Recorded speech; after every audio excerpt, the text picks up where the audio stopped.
हाँ जी, नमस्कार दोस्तों, स्वागत है आपका अपने चैनल लक्ष्य 99 प्लस में। पेपर की डेट आ चुकी है। यूपी पीसीएल का पेपर होने वाला है 22 फरवरी को। और हमारा लेके आ गए हैं आपके लिए 2018 का पेपर। इंग्लिश सेक्शन आज हम सॉल्व करेंगे। सारे क्वेश्चन देखेंगे आंसर के साथ विद एक्सप्लेनेशन। ठीक है, एक एक क्वेश्चन का एक एक वर्ड का मतलब बताऊंगा मैं, तो लास्ट तक बने रहिएगा हमारे साथ। शुरू करते हैं। इंग्लिश पार्ट आज हम करने वाले हैं। ठीक है, पहला क्वेश्चन क्या है देख लो। Which of the following words has opposite meaning as the word dusk. Dusk क्या होता है? डस्क मैंने लिख दिया है साथ में यहाँ पे। हमारे पास कंप्लेन आ रही थी कि राइटिंग में थोड़ी दिक्कत आ रही है मेरी, तो हमने आज क्या किया, पूरी आपके सामने लिखी हुई रिटर्न आपके सामने ले आया। कुछ भी लिखने की जरूरत नहीं पड़ेगी आज। ठीक है, तो आपको क्लियर समझ में आता जाएगा। एक एक वर्ड का मतलब आप आराम से लिख लीजिएगा। ठीक है, शुरू करते हैं। डस्क का मतलब होता है गोधूली बेला। अब ये हिंदी में इतना कठिन वर्ड दे रखा है, वैसे आपको मैं बता दूं, डस्क मतलब तो सुबह होने वाली होती है। ठीक है, सूरज निकलने वाला होता है। और इसमें हमें बताना है इसका ऑपोजिट वर्ड। ऑपोजिट वर्ड किसका बताना है हमें? डस्क का। डस्क का मैंने बता दिया कि जब सुबह होने वाली होती है या सूरज निकलने वाला होता है। ठीक है, ऐसे याद रखेंगे। और इसका ऑपोजिट बताना है, तो ऑपोजिट पहले सबके मतलब देख लेते हैं। डे मतलब आपको पता है दिन, मॉर्निंग सुबह, इवनिंग शाम। और डॉन, डॉन मतलब DAWN। डॉन मतलब क्या होता है? भोर। यहाँ पे लिखा हुआ है भोर। भोर का मतलब आपको पता है कि जब शाम होने वाली होती है। दिन जो होता है ढलने वाला होता है। सूरज निकल मतलब सूरज जो है घटने वाला होता है आपका। समझ गए? तो वही इसका ऑपोजिट हो गया, डस्क डॉन। जैसे आपका हिंदी में युगम शब्द होते हैं, है ना, चाय वाय, वैसे डस्क डॉन होते हैं। ऑपोजिट वर्ड ऐसे याद रख के चलेंगे हम। डस्क का होता है ऑपोजिट डॉन, DAWN। सही है, साथ साथ लिखते चलिएगा। बढ़ते हैं नेक्स्ट क्वेश्चन की ओर। क्या कह रहे हैं नेक्स्ट क्वेश्चन? और मैं बता दूं 2018 का जो पेपर आया था उसका ये इंग्लिश का सेक्शन है, तो प्रीवियस ईयर का ही आज हम कर रहे हैं। तो लास्ट तक बने रहो हमारे साथ। एक एक क्वेश्चन देखो कैसे पेपर में आ रहे हैं क्वेश्चन। 2019 का 2020 की वीडियोस आ चुकी हैं, प्रीवियस ईयर आ चुके हैं। इंग्लिश की प्लेलिस्ट खोलिए और उसमें आपको मिल जाएंगे 2019 के 2020 के सारे पेपर सॉल्व हो चुके हैं। तो 2018 का आज हम कर रहे हैं। नेक्स्ट क्वेश्चन क्या कह रहे हैं हमारा? ऑपोजिट वर्ड बताना है हमें किसका? बून का। बून आपने शायद सुना होगा। बून का क्या मतलब होता है? बून मतलब होता है किसी को वरदान देना। ठीक है, यहाँ पे मैं लिख देते हैं वरदान। और बून का ऑपोजिट वर्ड क्या होता है? बून का ऑपोजिट वर्ड देखो, पहले सबका मतलब देखते हैं। गुड मतलब अच्छा पता है आपको। प्लेजर मतलब आनंद। यहाँ पे देखो मैंने सबके लिख रखे हैं। प्लेजर मतलब आनंद। मौकरी, मौकरी मतलब होता है मजाक करना, किसी के साथ मौकरी कर रहे हैं यानी मजाक कर रहे हैं। बून का जो ऑपोजिट वर्ड है यानी बेन। बून बेन आपने सुना होगा अक्सर कि इसका बून और बेन बताइए किसी भी चीज का। तो एक चीज होती है बून, कि इसको वरदान मिला हुआ है, इसका पॉजिटिव है। और बेन होता है इसका अभिश्राप क्या है, इसका वरदान का ऑपोजिट क्या है। तो बून बेन ये भी युगम शब्द की तरह ही याद रखते हैं। तो अभिश्राप इसका मतलब होता है बेन का। समझ में आ रहा है? ये ऑपोजिट वर्ड था बून का, बेन। बढ़ते हैं नेक्स्ट क्वेश्चन की ओर। ये देखो, एक और सिमिलर वर्ड बताना है हमें। इसमें वोकैबुलरी के बहुत सारे क्वेश्चन हैं 2018 के पेपर में। तो देखते रहिए वोकैबुलरी कितनी बढ़िया आ रखी है इस बार पेपर में। किसका हमें सिमिलर वर्ड बताना है? ईगर का। ईगर जल्दबाजी या उत्सुकता कह सकते हैं हम। उत्सुक। ईगर मतलब होता है उत्सुक, किसी भी चीज के लिए ईगर है, उत्सुक है। ठीक है, और बाकी वर्ड्स का क्या मतलब है? एपैथेटिक, डिस्पैशनेट, सेटिस्फाइड और कीन। देख लेते हैं यहाँ पे। डिस्पैशनेट मतलब होता है तटस्थ। तट तटस्थ। ठीक है। सेटिस्फाई मतलब संतुष्ट। अब एपैथेटिक मतलब होता है संवेदनहीन। और कीन जो एक्चुअल हमारा सिमिलर वर्ड है उत्सुक का, यानी ईगर का सिमिलर वर्ड क्या होता है? कीन। किसी भी चीज को जानने के लिए कीन है। अगर इंग्लिश में सेंटेंस बोलते हैं तो कीन है, तो उत्सुक है मतलब इसका। ठीक है, ईगर का ऑपोजिट क्या हो गया? सॉरी ऑपोजिट नहीं, सिमिलर वर्ड। ईगर का सिमिलर वर्ड बताना है, सेम सिनोनिम वर्ड बताना है। ईगर का सिनोनिम होता है कीन। सही है, आ रहे समझ में? चलिए, क्या है नेक्स्ट क्वेश्चन? सिमिलर वर्ड बताना है हमें किसका? डिलीशियस का। डिलीशियस बहुत सिंपल वर्ड है, ये तो सुना हुआ है डिलीशियस। ठीक है, डिलीशियस मतलब आपको पता है स्वादिष्ट होता है। डिलीशियस मतलब स्वादिष्ट। ब्लैंड का क्या मतलब होता है? ब्लैंड मतलब मृदुभाषी, मीठा बोलने वाला। नेस्टी, नेस्टी मतलब गंदा। बी ऑप्शन क्या है हमारा? नेस्टी। तो नेस्टी मतलब होता है गंदा। ब्लैंड मतलब मृदुभाषी। जो इसका डिलीशियस का मतलब आपको पता है स्वादिष्ट होता है, तो उसका जो सिमिलर वर्ड बताना है, सिनोनिम बताना है हमें किसका, डिलीशियस का, क्या होगा वो, टुत्सम, स्वादिष्ट। टुत्सम किसका सिमिलर वर्ड है, डिलीशियस का। साथ साथ लिखते रहेंगे, याद तभी होगा। और मैं बता दूं, प्रीवियस ईयर के क्वेश्चंस रिपीट हो रहे हैं, तो अच्छे से वीडियो को देखिए, अच्छे से याद कीजिए वर्ड्स को, साथ साथ लिखते रहिए, तभी आपको याद रहेंगे। और 2018 के पेपर में कम से कम आपको 12-13 वोकैबुलरी क्वेश्चन मिलेंगे, सिनोनिम एंटोनिम मिलेंगे, वर्ड मीनिंग्स मिलेंगे, सिमिलर बताने हैं आपको वर्ड्स को। तो इतनी ज्यादा इंपॉर्टेंट है वोकैबुलरी, आपके कभी भी कुछ भी वर्ड्स आ सकते हैं आपके पास। तो देखो, समझ में आ गया हमें डिलीशियस का सिमिलर वर्ड टुत्सम होता है। नेक्स्ट क्वेश्चन के बढ़ते हैं।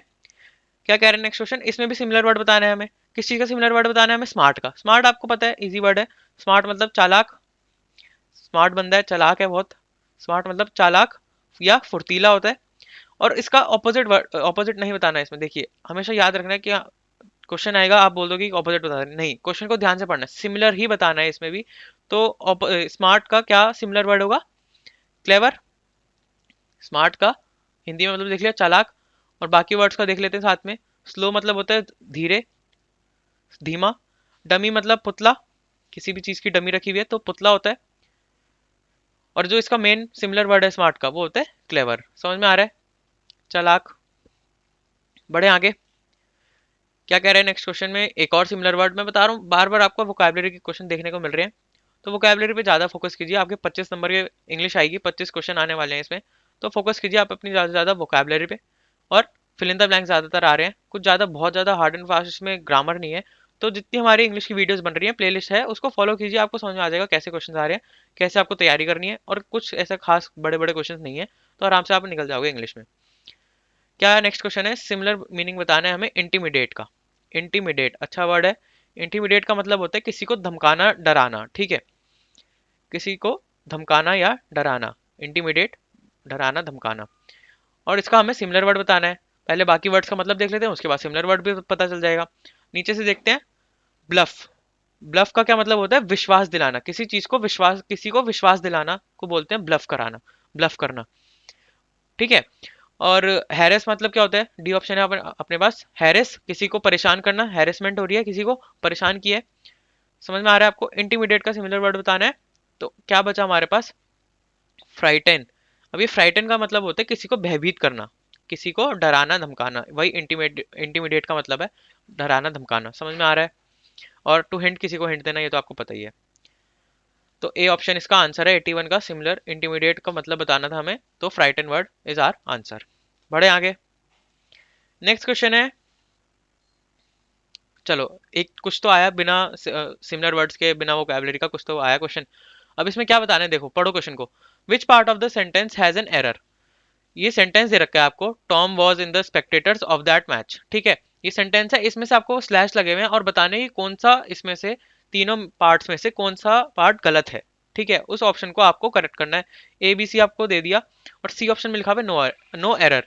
अगर इन तीनों पार्ट्स में कोई भी एरर नहीं दिखता, तो आपको क्या करना है, नो एरर को टिक करके आना है। अब इसमें देख लेते हैं क्या है। Tom was slash in spectators slash of that match. अब बताओ इसमें एरर क्या है, पॉज करो, आराम से सोचो। आंसर यहाँ पे लिखा हुआ है आपके पास कि इस वाक्य में इन द स्पेक्टेटर्स के साथ पर अमंग द स्पेक्टेटर्स का प्रयोग किया जाएगा। अब लेकिन अमंग द स्पेक्टेटर्स आएगा, ये इसने कह दिया कि इन द स्पेक्टेटर्स नहीं आएगा, यानी एरर क्या हो गया, इन द स्पेक्टेटर्स। तो पॉज करके सोचो कि अमंग द स्पेक्टेटर्स क्यों आएगा, अमंग द स्पेक्टेटर्स का मतलब क्या होता है, ठीक है। अगर आंसर के साथ मैंने बता दिया आपको, क्वेश्चन आपको मिल गया, मैंने वीडियो बना दी कि हाँ आंसर भी दे दिया, लेकिन आप खुद सोचिए कि क्यों आना चाहिए अमंग द स्पेक्टेटर। चलो पॉज कर लिया, सोच लिया। अगर सोचा है आपने, समझ में आ गया है, तो कमेंट करके बताओ मेरे सुनने से पहले, कमेंट कर देना जरूर। और ठीक है, अब अगर आपको नहीं समझ में आ रहा, मैं बताता हूँ। टॉम वॉज, क्या कह रहे हैं, among the spectators of that match. अगर जो इसने पहले सेंटेंस दिया था उसका क्या मतलब था, Tom was in the spectators of that match. Tom जो था वो उन स्पेक्टेटर्स के अंदर था, उनके बीच में था। क्या था, in the spectators of that match. Tom जो था उस मैच के स्पेक्टेटर्स के बीच में था, जो मैच को देख रहे थे उनके अंदर था। इनका मतलब क्या होता है, अंदर। और हमें क्या दे रखा है, अमंग। अमंग का क्या मतलब होता है, उनमें से। तो क्या है इसमें से करेक्ट सेंटेंस क्या बनेगा, Tom was among the spectators of that match. जो टॉम था उन स्पेक्टेटर्स के बीच ही था, उनमें से ही एक था, मैच देखने वाला, समझ में आ रहा है? तो अमंग द स्पेक्टेटर्स आएगा यहाँ पे, और हमारा एरर कहाँ पे मिला? इन द स्पेक्टेटर्स में। बहुत इजी इजी क्वेश्चन है, कुछ वो इसमें हार्ड एंड फास्ट आपको ग्रामर नहीं चाहिए। नेक्स्ट क्वेश्चन देख लेते हैं। एक और इसमें भी एरर बताना है। क्या है? Which part of the sentence has an error? Error बताना है। तो सेंटेंस को पहले पढ़ेंगे, मतलब देखेंगे, पहले खुद सोचेंगे कि क्या गलत है इसमें, उसके बाद आंसर देखेंगे। अगर आपको समझ में आ गया है तो आप प्लीज कमेंट करके बताइए कि क्या इसका होना चाहिए। सही है। The teacher emphasised on the importance of concentration in one's life. जो टीचर है उसने एम्फेसाइज किया कि किस पे एम्फेसाइज किया? Importance of concentration in one's life. किसी की लाइफ में कंसंट्रेशन की क्या इंपॉर्टेंस होती है उसके ऊपर एम्फेसाइज किया, उसके ऊपर जोर दिया टीचर ने बच्चों के ऊपर। ठीक है, समझ में आ गया हमें, मतलब समझ में आ गया वर्ड सेंटेंस का। तो अब इसमें बता दो कि एरर क्या है। सही है। पहले ऑप्शन आपने देख लिया कि importance of concentration, emphasise on the teacher in the life of. ठीक है, 4 पार्ट्स हमें दिए थे, उसमें से ऑप्शन दे दिए कि किसमें गलत है, एरर बता दो हमें। तो एम्फेसाइज के साथ प्रेपोजिशन का प्रयोग नहीं किया जाएगा। अब प्रेपोजिशन क्या होती है आपको पता है? इन, ऑन, द, अंडर, ये सब होता है। पता है आपको प्रेपोजिशन क्या है?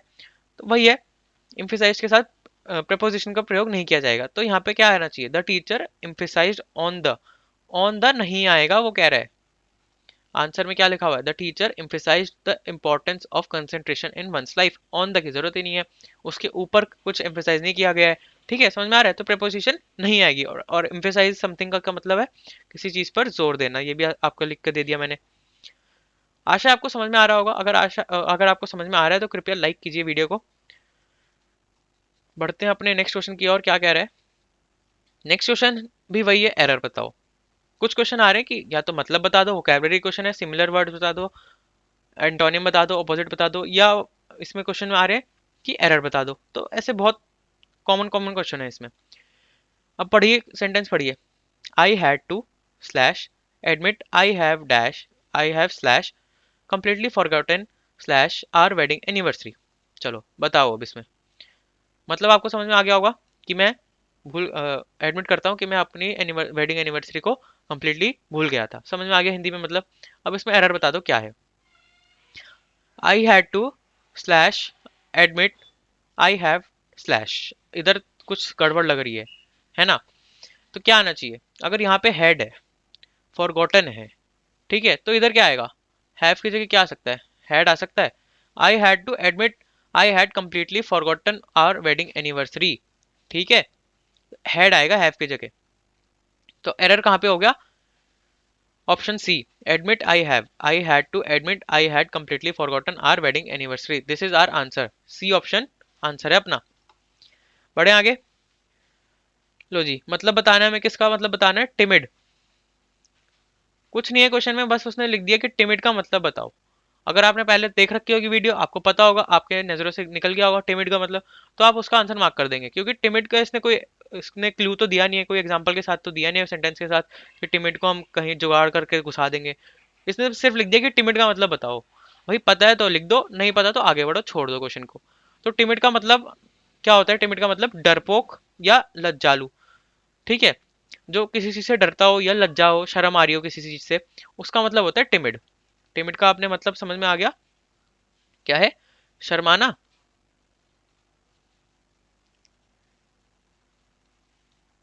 ठीक है, तो टिमिड का मतलब आपने देख लिया शर्माना। फास्ट का मतलब होता है तेज, स्लो का मतलब होता है धीरे, मीडियम आपका मतलब पता है। तो क्या वर्ड बचा? शाय। समझ में आ गया? शाय, शर्मीला, टिमिड का समानार्थी शब्द शाय होगा।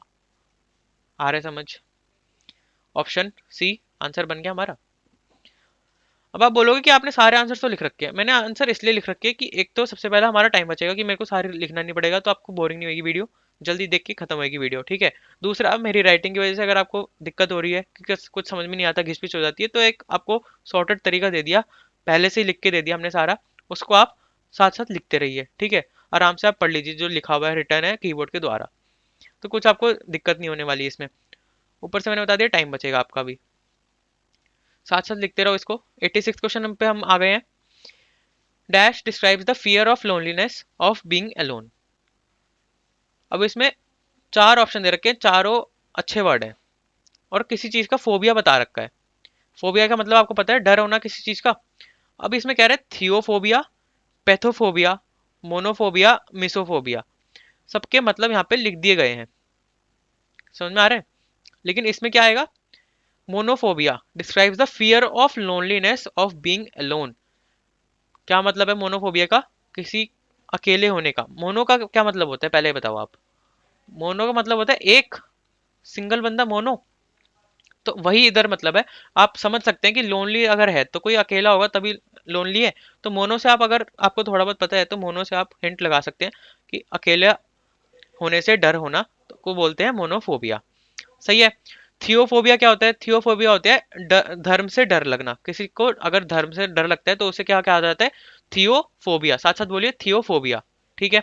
पैथोफोबिया क्या होता है? किसी को भी, किसी आदमी को, औरत को बीमारी से डर होना। किसी भी बीमारी से डर अगर है तो उसे क्या बोला जाएगा? पैथोफोबिया। सही है। आ रहा है समझ? और क्या वर्ड बच गया आपके पास? मिसोफोबिया। मिसोफोबिया लिख देते हैं यहाँ पे। मिसोफोबिया का क्या मतलब होता है?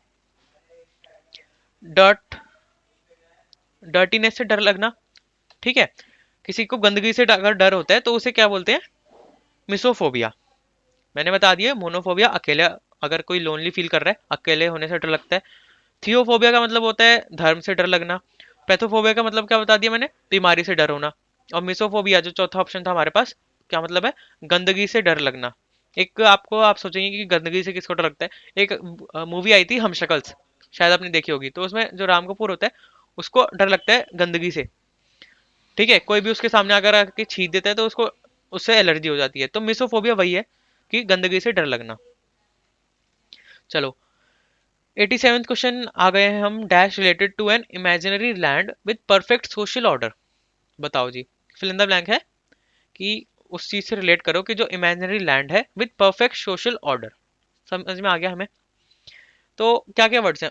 ऑर्चर्ड या ऑर्कर्ड, रिजॉर्ट, इलीसियम, यूटोपिया। बहुत अच्छे अच्छे वर्ड हैं चारों। रिजॉर्ट आपको पता है, होटल रिजॉर्ट सब पता है आपको रिजॉर्ट क्या होता है। तो रिजॉर्ट का कोई मतलब लिखने की जरूरत नहीं है। यूटोपिया, जो इसका आंसर है, utopia is related to an imaginary land with perfect social order. तो इसका आंसर क्या होगा? यूटोपिया। मतलब देखेंगे सबका, लिख देते हैं। Utopia is related to an imaginary land with perfect social order. ठीक है। अब यूटोपिया का असल मीनिंग क्या होता है? यूटोपिया का मतलब होता है एक ऐसी काल्पनिक धरती जहां सब ठीक ठाक हो, अर्थात राम राज्य हो। यही हमारा क्या था? क्वेश्चन था कि related to an imaginary land with perfect social order. ठीक है। हर चीज परफेक्ट हो। तो वही है इधर, एक ऐसी काल्पनिक धरती जहां सब ठीक ठाक हो, अर्थात राम राज्य हो। यूटोपिया का मतलब समझ में आ गया आपको? लिख लीजिएगा, नहीं तो आप भूल जाएंगे। वीडियो देखने में कोई फायदा नहीं होगा अगर आप लिख नहीं रहे हैं साथ साथ। ठीक है। ऑर्चर्ड का क्या मतलब हो गया? ऑर्चर्ड या ऑर्कर्ड का क्या मतलब हो गया? सुंदर बगीचा। ठीक है। सुंदर बगीचे को बोलते हैं ऑर्चर्ड। और इलीसियम, इलीसियम को बोल स्वर्ग, स्वर्ग को क्या बोला जाता है? इलीसियम। ठीक है। आशा आपको समझ में आ गया होगा। देखिए थोड़ी घिसपिच हो गई है इसलिए पहले से ही लिख के रख दिया आपके पास। पॉज करके आप इनका मतलब लिख लीजिए। अब एक महत्वपूर्ण बात, हमारा पेपर है कितने दिन में? एक हफ्ते बाद।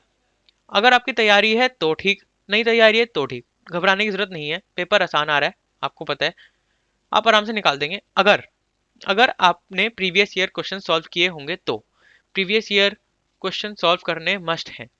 अब कहाँ से मिलेंगे वो सारे previous year questions? Previous year की सारे क्वेश्चन पेपर हमारे पीडीएफ हमारे टेलीग्राम चैनल पे डले हुए हैं। तो एक तो हमारा टेलीग्राम चैनल आप ज्वाइन कीजिए, जरूर कीजिए, क्योंकि उस पर सारे आपको इन्फॉर्मेशन मिलेंगी, कौन सा पेपर कब हो रहा है, सारी इंपॉर्टेंट अपडेट्स मिलेंगी आपको। ठीक है। और साथ साथ आपको सारे प्रीवियस ईयर क्वेश्चन पेपर भी मिल रहे हैं। तो आप टेलीग्राम ग्रुप ज्वाइन कीजिए।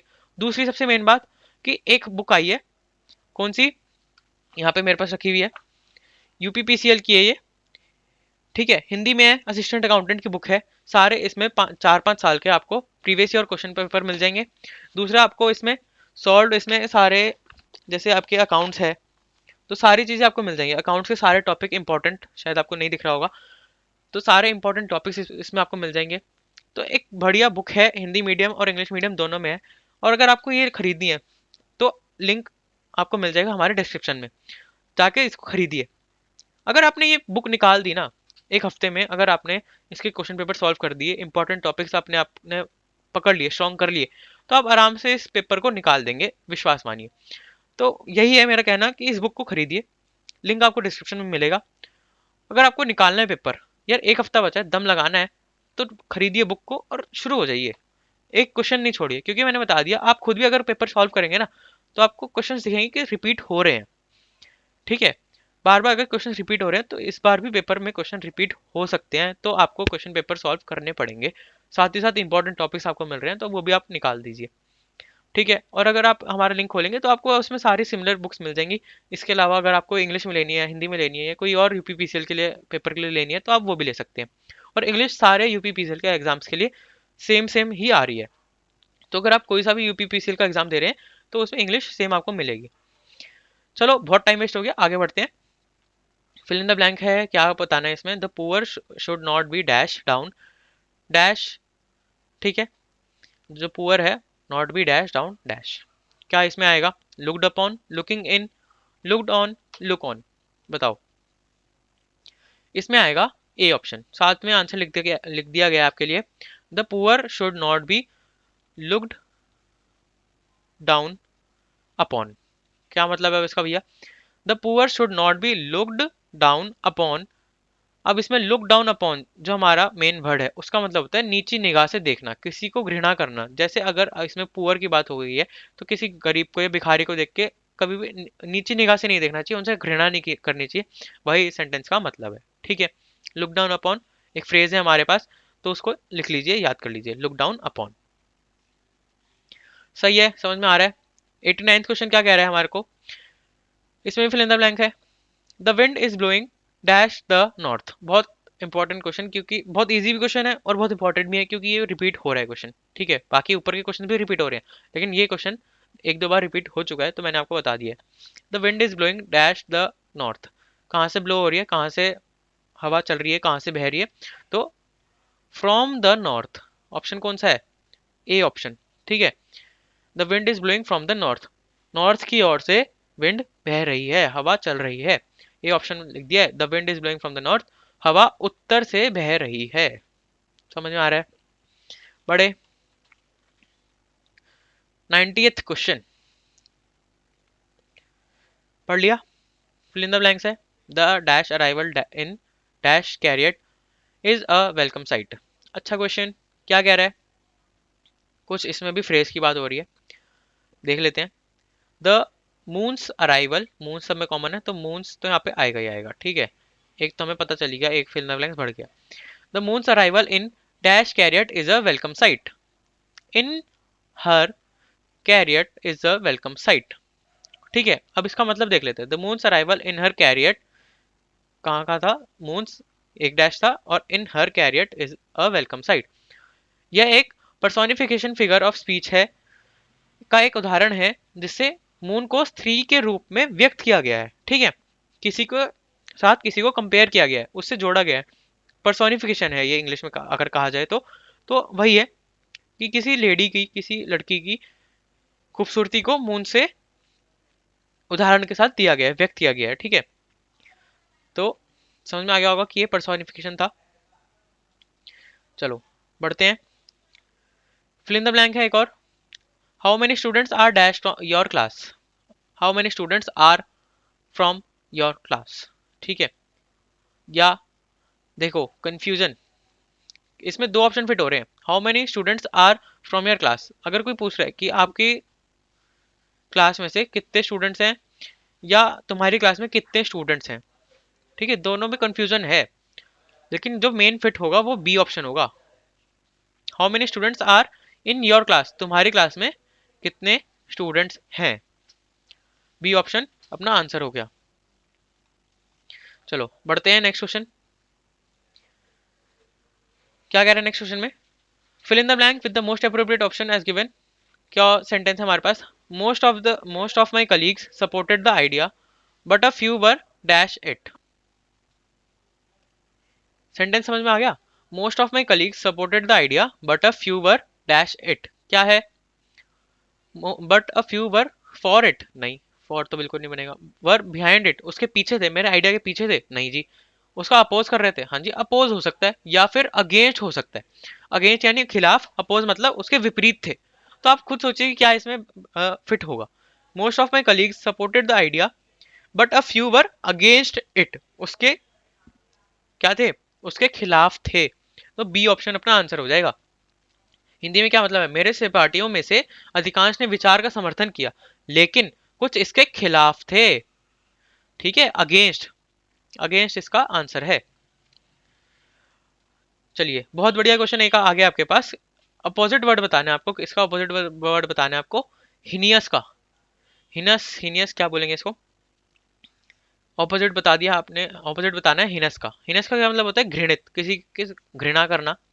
ठीक है, हिनस का मतलब आपने देख लिया। अब इसका ऑपोजिट बताना है, उसका उल्टा, किसी को घृणित कर रहे हैं तो इसका ऑपोजिट क्या होगा। देखो क्या है हमारे पास, अपीलिंग। अपीलिंग का मतलब होता है रुचिकर तथा आकर्षक। ठीक है, अपीलिंग मतलब कि बहुत अपीलिंग सा लग रहा है, तो आकर्षक लग रहा है। ठीक है, और विकेड मतलब, विकेड मतलब होता है चोरी करना या पाप करना। यहाँ पे अगर हम लिखें विकेड का मतलब तो पापी। ठीक है, और आउटरेजियस, आउटरेजियस का भी इसमें कोई जरूरत नहीं है हमें। तो जो मेन वर्ड इसका ऑपोजिट है हिनियस का, हिनियस का ऑपोजिट बन जाएगा हमारे पास अपीलिंग। अच्छा देखो, अतः प्लीजिंग तथा अपीलिंग हिनियस के विलोम शब्द होंगे। इसमें दोनों ऑप्शन बताने हैं ना। देखो मैंने ऑप्शंस तो देखे ही नहीं थे, मैं वर्ड का मतलब भी बताने लग गया था बस। तो दो ऑप्शन बताने हैं हमें इसमें।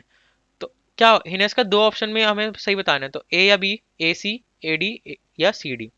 हिनेस का मतलब घृणित होता है, तो इसका ऑपोजिट क्या होगा, सुखद या आकर्षक। ठीक है, तो ए और सी दोनों ही इसके आंसर है। तो सी ऑप्शन जो मेन हमारा है, C option, A and C opposite word है हिनेस के। ठीक है, समझ में आ गया।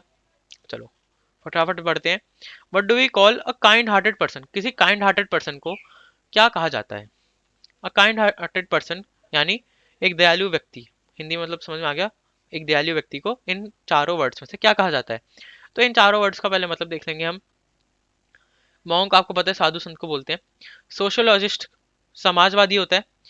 मेलेवोलेंट होता है खराब। ठीक है, और बेनिवोलेंट, बेनिवोलेंट परोपकारी के द्वारा व्यक्त किया जा सकता है। ठीक है, परोपकारी कहा जा सकता है इसको। तो जो काइंड हार्टेड पर्सन का मतलब हो गया बेनीवेलेंट। ठीक है, काइंड हार्टेड पर्सन बेनिवोलेंट, समझ में आ गया, परोपकारी होता है। 95th क्वेश्चन है, what do we call a government by the officials. ये क्वेश्चन पुराने पेपर में आ चुका है, मैंने वीडियो बनाई है इसलिए मुझे पता है कि ये पुराने पेपर में आ चुका है। मैंने सारे क्वेश्चन पेपर देख लिए हैं, सॉल्व कर लिए हैं, वीडियो उसकी बना दी है, इसलिए मुझे पता है कि ये क्वेश्चन पुराना आ चुका है और ये फिर से भी आ सकता है क्योंकि ये 2018 में आया था। तो क्या 2022 में नहीं आ सकता, अगर क्वेश्चन रिपीट हो रहे हैं तो होंगे। ठीक है, इसलिए मैं कह रहा हूँ आप वीडियो देखिए, प्रीवियस ईयर क्वेश्चन को देखिए। एक ही, अगर आप बैठे हैं इंग्लिश करने के लिए तो एक ही बार में पूरी प्लेलिस्ट को फॉलो कीजिए, सारे प्रीवियस एक ही बार में हो जाएंगे आपके इंग्लिश के। तो ठीक है, चलो। अ गवर्नमेंट बाय ऑफिशियल्स, अगर कोई गवर्नमेंट चल रही है सिर्फ ऑफिशियल्स के द्वारा, तो ऑफिशियल्स के द्वारा जो होती है वो ब्यूरोक्रेसी होती है। ठीक है, अब ब्यूरोक्रेसी का मतलब क्या होता है वो आपने देख लिया। अब गवर्नमेंट बाय ऑफिशियल्स, ब्यूरोक्रेसी मतलब गवर्नमेंट बाय ऑफिशियल्स। बाकी का देख लेते हैं। डेमोक्रेसी जो इंडिया में है, प्रजातंत्र होती है। मोनार्की, राजाओं के द्वारा चलाया गया शासन, जहाँ पे राजा होते हैं, जहाँ का किंग होता है। ठीक है, मोनार्की कहाँ पे है, ब्रिटिश में है, वहाँ पे रानी है।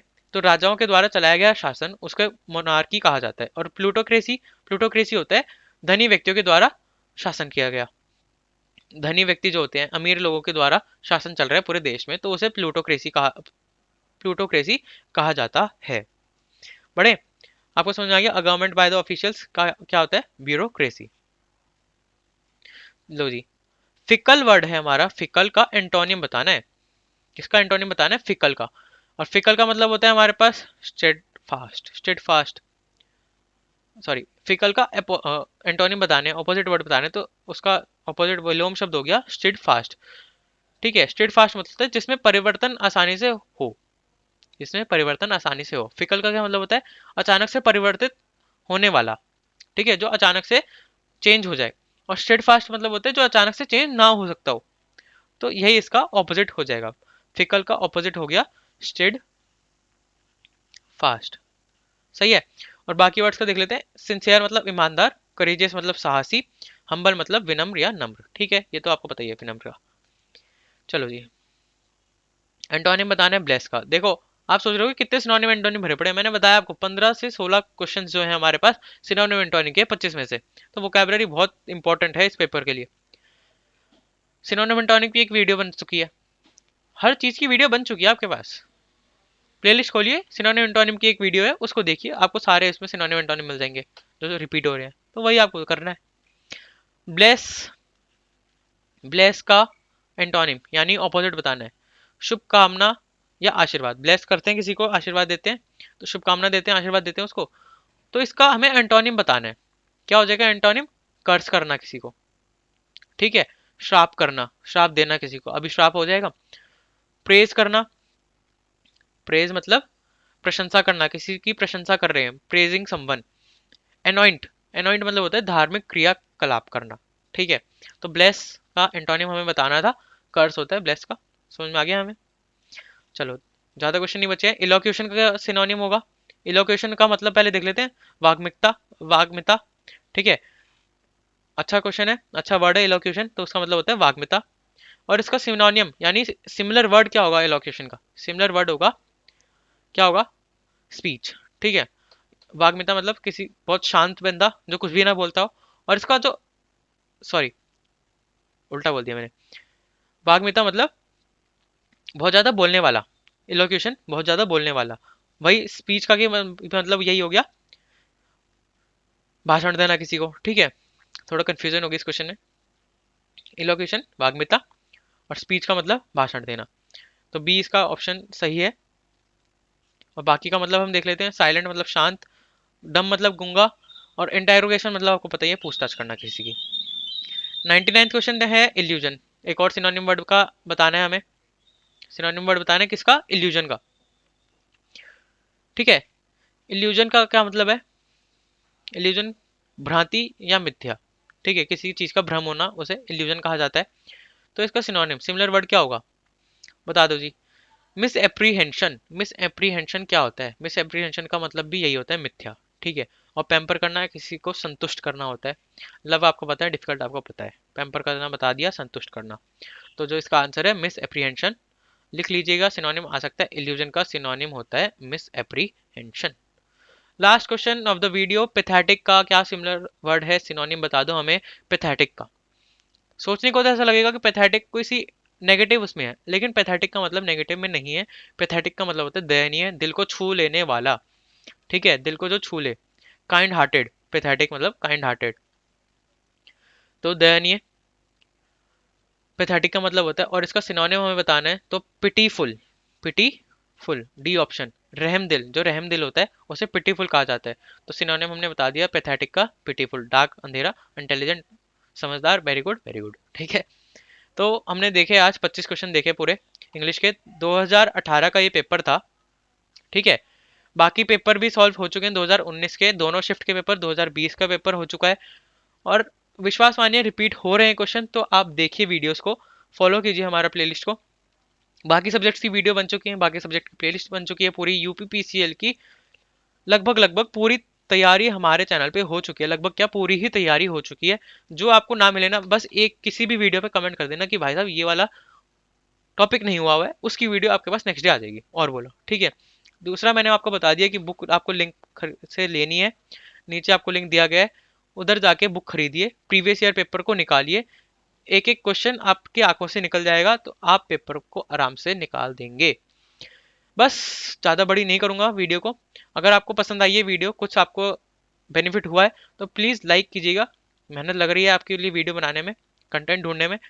दूसरा, शेयर ज़रूर कीजिएगा, कमेंट करके बताओ कि क्या हम इसमें इम्प्रूव कर सकते हैं, क्या आपको समझ में आया, क्या समझ में नहीं आया, ठीक है। और कैसे कैसे आपकी तैयारी है ये बताइए, कहाँ पे आपका सेंटर पड़ा है। बात कीजिए हमसे, बात करेंगे तभी मज़ा आएगा, ठीक है। साथ साथ हम बात करेंगे। सारे कमेंट्स मैं पढ़ता हूँ, हार्ट आपको दे रहा हूँ उसमें। तो अगर आप इंटरेक्टिव रखेंगे सेशंस को, कमेंट करके बताएंगे तो मज़ा आएगा। तो आप बताइए कहाँ पे आपका सेंटर पड़ा है, कैसे आपकी तैयारी है, कितनी दूर आपका सेंटर है, बताओ हमें। और क्या इस वीडियो में पसंद आया आपको, सही है। बस इतना ही है। सब्सक्राइब अगर आपने नहीं किया है तो सब्सक्राइब तो आप कर ही देंगे, आप इतने अच्छे हैं ही। बस, थैंक यू।